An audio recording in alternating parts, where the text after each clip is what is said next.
उन्हाळ्यामध्ये झाडाला कैऱ्या बघितल्या की पटकन तोडून काहीतरी चटपटीत बनवून खावंसं वाटतं. मग ते कैरीचं लोणचं असो, सरबत असो किंवा मग कैरीचं पन्हं. माझ्याही परसबागेमध्ये छानशा कैऱ्या झाडाला लोंबत होत्या. मलाही मोह आवरला नाही. म्हटलं चला काहीतरी चटपटीत करावं आणि मग ते तुमच्यासोबत शेअर करावं. तर उन्हाळ्यामध्ये शरीराला खूप जास्त थकवा येतो, खूप उष्णता वाढते. मग म्हटलं शरीराला ऊर्जा देणारं गूळ घालून असं कैरीचं पन्हं बनवावं. एकदा आपण कैरीचा पल्प बनवून ठेवला की जेव्हा पाहिजे तेव्हा आपण इन्स्टंट पन्हं बनवून पिऊ शकतो. तर नमस्कार, मी नयन मराठी रेसिपीमध्ये तुमचं सर्वांचं खूप मनापासून स्वागत. रेसिपी आपण लगेचच सुरू करतोय, पण त्याआधी एक छोटंसं निवेदन आहे. नयन मराठी रेसिपी चॅनलवर तुम्ही नवीन असाल, माझ्या रेसिपीज बघायला तुम्हाला आवडत असेल तर चॅनलला सबस्क्राईब करा आणि व्हिडिओ खालील जे घंटीचं बटन असतं ते दाबायला विसरू नका, म्हणजे नवीन व्हिडिओचे नोटिफिकेशन तुम्हाला सर्वात. आज आपण उन्हाळा स्पेशल कैरीचं पन्हं कसं बनवायचं याची रेसिपी बघतोय. तर त्यासाठी मी इथं 2 मोठ्या कैऱ्या घेतल्या. आता ह्या कैऱ्या मी थोड्याशा आंबट गोड चवीच्या घेतल्या. पन्ह्यासाठी आपण ज्या कैऱ्या वापरतो त्या थोड्याशा आंबट आणि थोड्याशा गोड अशा मिक्स चवीच्या पाहिजे. कारण खूप जास्त जर आंबट घेतल्या तर आपल्याला गुळाचं प्रमाण थोडंसं जास्त घ्यावं लागतं आणि कैरी जर थोडीशी गोड असेल तर आपल्या पन्ह्याला आंबट गोड अशी चव येत नाही. त्यामुळे कैऱ्या घेताना शक्यतो आंबट गोड अशा मिक्स चवीच्या कैऱ्या घ्यायच्या. तर ह्या कैऱ्या मी 10 ते 15 मिनिटांसाठी भिजत ठेवल्या होत्या, जेणेकरून आपल्या कैरीला जो चिक असतो तो पाण्यामध्ये निघून जातो आणि आपल्या पाण्यामध्ये त्या कैरीच्या चिकाची चव लागत नाही. त्यामुळे आपण कैऱ्या इथं 10 ते 15 मिनिटांसाठी आपण ह्या भिजवून घेतल्या. त्यानंतर ह्या परत एकदा स्वच्छ धुवून कोरड्या कपड्याने पुसून घेतल्या. कैऱ्या आपण पुसून घेतल्या. आता आपण ह्या शिजवून घेणार आहे. पण कैऱ्या शिजवण्याच्या आधी आपण पन्ह्यासाठी लागणारं साहित्य बघूया. तर मी इथं 1 वाटी गूळ घेतलाय. हा गूळ मी इथं अंदाजेच घेतलाय, पण गुळाचं प्रमाण आपल्याला कैरी शिजवल्याच्या नंतर जो कैरीचा गर निघतो त्यावर आपल्याला गुळाचं प्रमाण ठरवायचंय. जर 1 वाटी आपला कैरीचा गर असेल तर आपण 1 वाटी गूळ घेतोय. तर मी इथं अंदाजेच गूळ घेतलाय. कमी पडला तर अजून घेणार आहे किंवा वाटलं जास्त आहे तर आपण कमी करून घेऊ. तर हा इथं 1 वाटी गूळ मी किसून घेतलाय किंवा तुम्ही सुरीने कट करूनही घेऊ शकता. त्यानंतर इथं वेलदोड्याची पावडर घेतली. थोडंसं सेंधव मीठ घेतलंय, म्हणजे अर्धा चमचा इथं सेंधव मीठ घेतलंय, अर्धा चमचा साधं मीठ घेतलंय आणि भाजलेल्या जिऱ्याची इथं पावडर घेतली. आता यानंतर आपण कैऱ्या शिजवून घेऊ. तर यानंतर आपण ज्या घेतलेल्या कैऱ्या आहेत त्याचा देठाचा भाग आपण काढून घेतोय.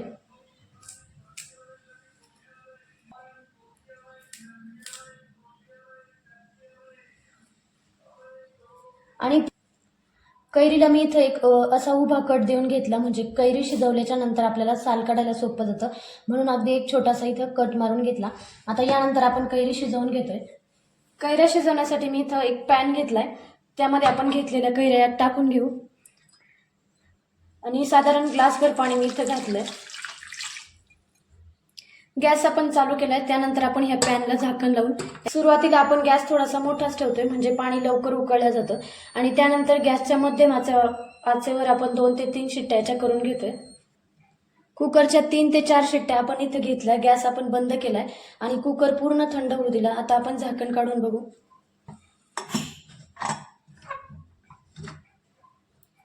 तुम्ही बघू शकता आपल्या कैऱ्या अगदी मऊसूत शिजल्या.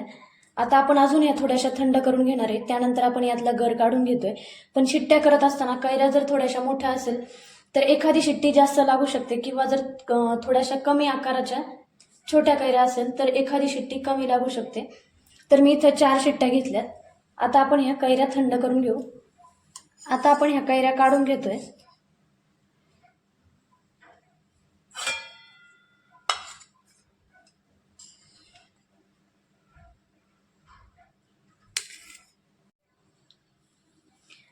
आता यानंतर आपण कैऱ्या थंड करून घेतोय आणि याची साल काढून याचं गर काढून घेणार आहे.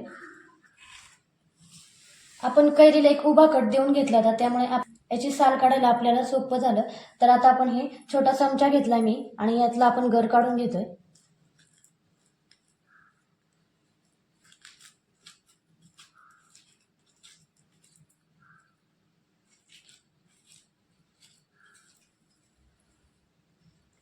या पद्धतीने आपण सगळ्या कैरीचा गर काढून घेतोय. आपण दोन्ही कैऱ्यांचा गर काढून घेतला. आता यानंतर आपण हा गर मोजून घेणार आहे आणि यावर आपण गुळाचं प्रमाण ठरवतोय. आता आपण कैरीचा जो गर काढून घेतलाय तो आपण मोजून घेतला तर बरोबर इथे 1 वाटी इथं गर झालाय आणि त्यासाठी आपण इथं 1 वाटी गूळ इथं सुरीने कट करून घेतलाय. आता आपण हे मिक्स करून घेतोय.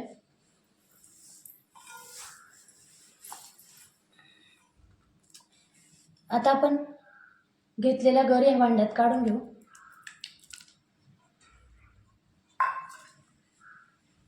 आणि त्यानंतर इथं गूळ घालतो. आता गूळ आपण व्यवस्थित मिक्स करून घ्यायचा आहे.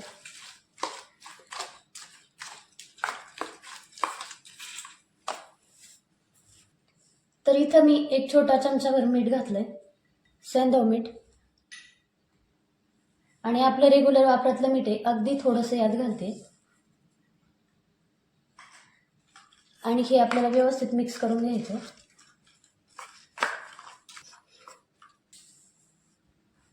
या कैरीच्या गरमध्ये आपण गूळ व्यवस्थित मिक्स करून घेतला. आता त्यानंतर आपण हे मिक्सरमधून काढणार आहे. तर त्यासाठी मी इथं एक मिक्सरचं भांडं घेतलंय आणि हे मिश्रण आपण यात ओतून घेतोय.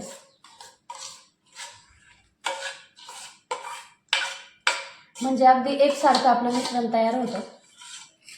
हे मिश्रण आपण मिक्सरमध्ये फिरून घेतलं. कन्सिस्टन्सी तुम्ही बघू शकता, अगदी एकसारखं असं हे तयार झालंय. आपण पाणी न घालता हे मिश्रण बारीक करून घेतलं. कैरी आपण शिजवून घेतली, कैरीचा ओलावा, काही गुळ आपण यात घातलाय. गुळाला थोडंसं पाणी सुटतं, त्यामध्येच आपण हे बारीक करून घेतलं. ह्या मिश्रणामध्ये आपण पाणी घातलं नाही, कारण पाणी जर घातलं तर हे मिश्रण खूप दिवस टिकत नाही.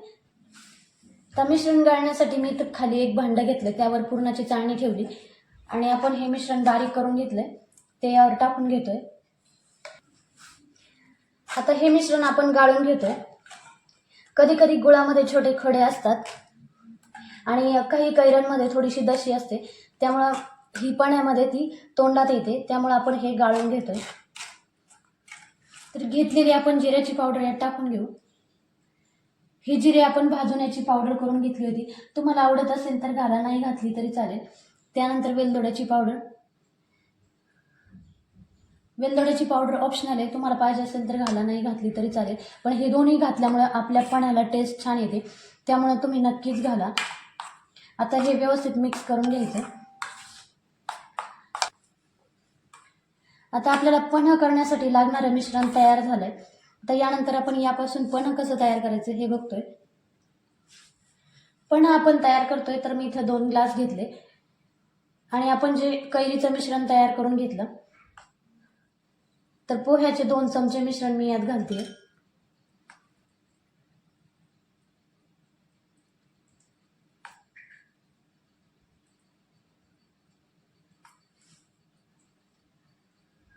एका ग्लासमध्ये मी इथं 2 चमचे घेतले. तुम्ही तुमच्या आवडीनुसार थोडंफार कमी जास्त करू शकता. आता यानंतर आपण यात घालतोय थंड पाणी.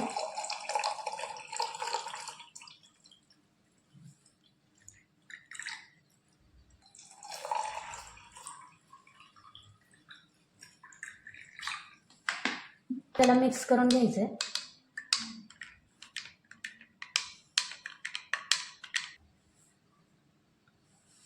अशा पद्धतीने थंडगार असं आपलं आंबट गोड चवीचं कैरीचं पन्ह तयार झालंय. पन्ह आपलं तयार झालंय. आपण इथं पन्ह तयार करण्यासाठी थंडच पाणी वापरलंय, पण अजून थोडंसं थंड व्हावं यासाठी मी थोडेसे आईस क्यूब घालते.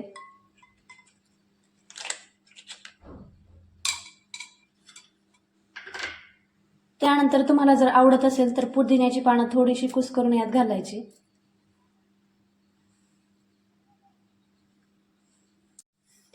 या पद्धतीने आपलं आंबट गोड चवीचं कैरीचं पन्ह तयार झालंय. तर उन्हाळ्यामध्ये बऱ्यापैकी शरीराला थकवा जाणवतो, तर त्यावेळेस तुम्ही एक एनर्जी बूस्टर म्हणून हे कैरीचं पन्ह नक्की पिऊ शकता. ज्याप्रमाणे आपण लिंबू सरबत पितो ना, त्याचप्रमाणे हे कैरीचं पन्ह आपण तयार करून पिऊ शकता. एकदाच आपण कैरीचा पल्प तयार करून ठेवू शकतो आणि त्यापासून आपण हे कैरीचं पन्ह इन्स्टंट असं तयार करू शकतो. अचानक जरी पाहुणे आले तर त्यांना एक एनर्जिक बूस्टर म्हणून हे नक्की सर्व करू शकतो.